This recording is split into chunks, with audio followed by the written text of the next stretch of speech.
Kia ora and welcome back to Lecture 1 of Week 11, because I've broken Lecture 1 into two parts for the two different topics. Today we're going to look at how to find the fixed points, because this might be a little bit more difficult than you expected. To find the fixed points, you have to solve a system of nonlinear equations, n equations and n unknowns, which might be complicated nonlinear equations, and that is significantly more difficult than solving a system of linear equations. And also, the other thing is there may be lots of solutions. So here's an example. Two differential equations, x and y. The right-hand sides are both quadratic functions, so not too bad. Let's set them equal to 0 to find the fixed points and solve. The first one says that x equals 1 or x equals 2. The second one says that y equals x or y equals minus x. And that means altogether there's 4 fixed points.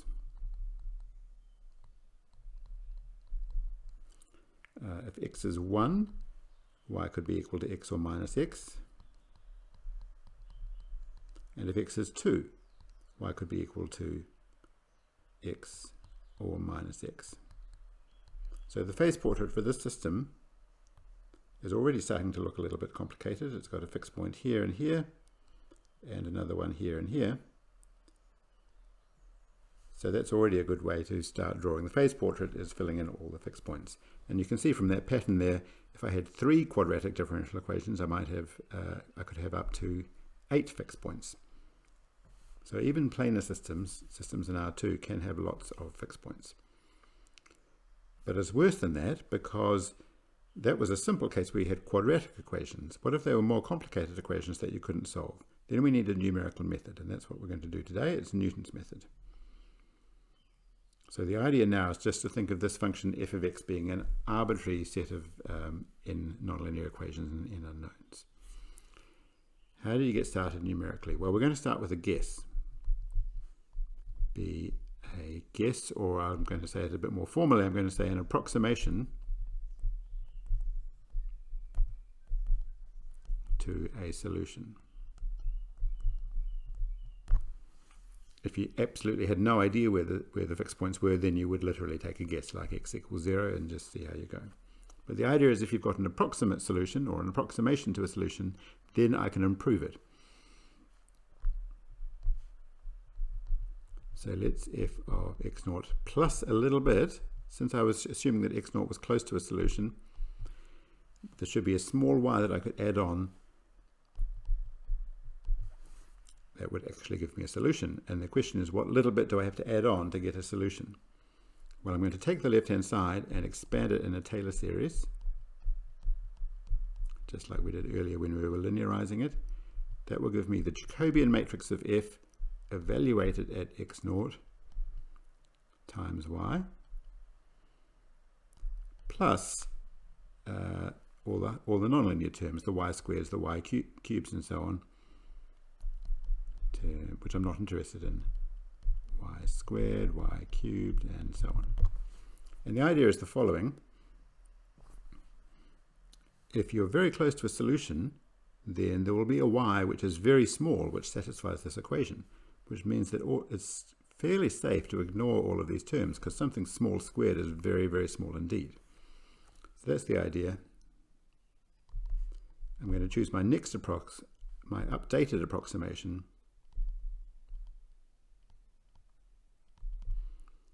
x1, so that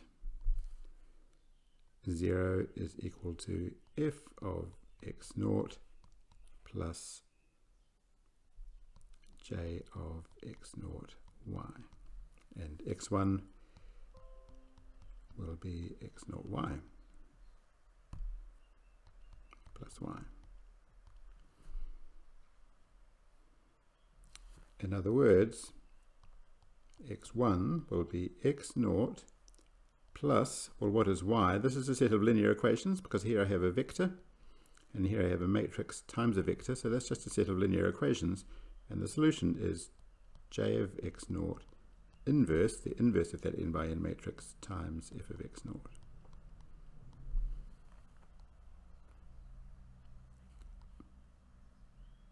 So statement is if x0 is close to a solution, then x1 given by this formula will be even closer to the solution, and then you can do it again and you'll zoom in closer and closer and closer to the solution very, very rapidly.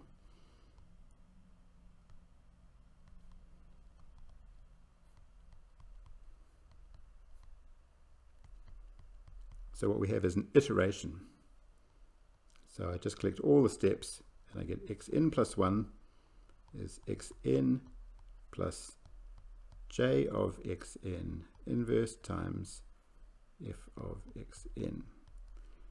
And I see I've just made a sign error, haven't I? Because when I moved the f to the other side, I should have had a minus sign. Now we're looking good. Trying to do the videos in a single take, sometimes you get errors. And this is the formula for Newton's method for systems. So you may remember from 160.101 calculus, Newton's method for solving a single nonlinear equation.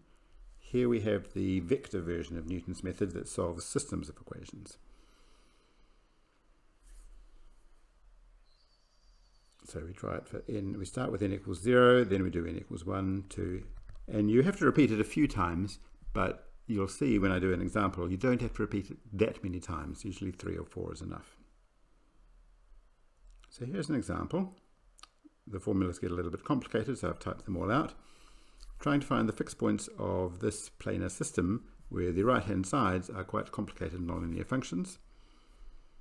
So I collect the two right-hand sides into a vector, f of x, and I have to calculate the Jacobian derivative of this vector field. So that is df dx, df dy, and so on. I've done that calculation. Plug it into the formula for Newton's method. The one thing you still need to get started is an initial guess. So at this point I'm going to switch over to Octave and do the actual calculations in Octave. Here we are. Now because I want to run this code over and over again, I've put the whole thing into an M file. So my little vector x with two components, it's a column vector, and it's going to contain my current approximation, xn, and this is my initial guess, 0, 3.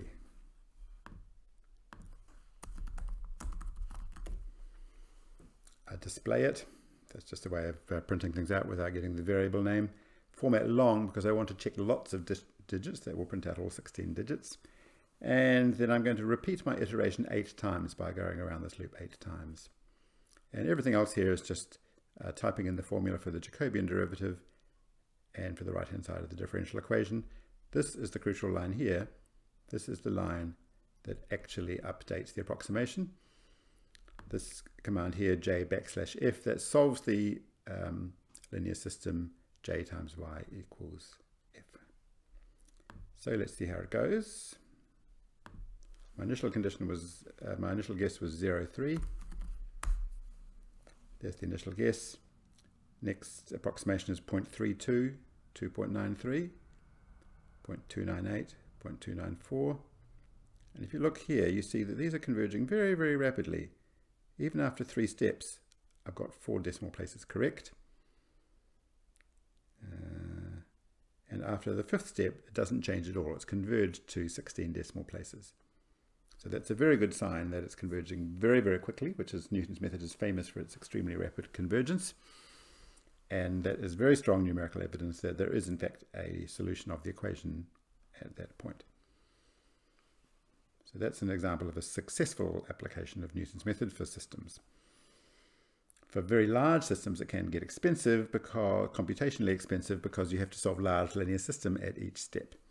If you had 1,000 equations and 1,000 unknowns, then it starts to get to be more computationally expensive, but still possible. The one final point I want to make is that an equation like this may have lots of solutions. So I'll change the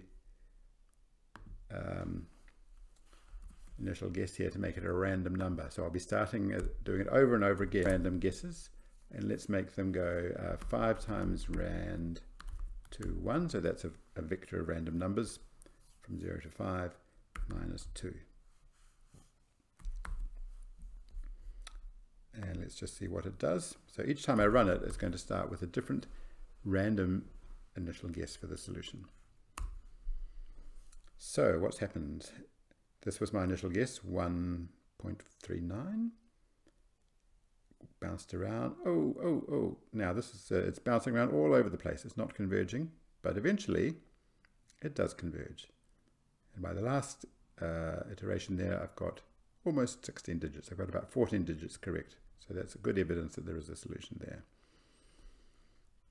It's not close to my starting guess, but that's the way it worked. Let's run it again.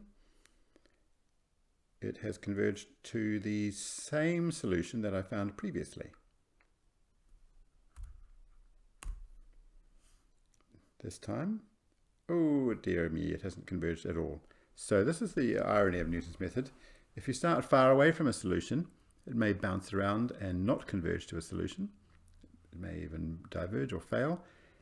But if you start close enough to a solution, then it is guaranteed to work. It was guaranteed to converge to that solution. So the initial guess becomes the crucial thing. That's converged very nicely.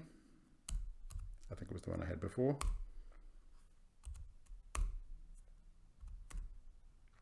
And here is, oh, here's the one I found the first time. So I found several different fixed points, but what I haven't done is got solid evidence as to how many solutions there are. There may well be lots more that I haven't found. Thank you.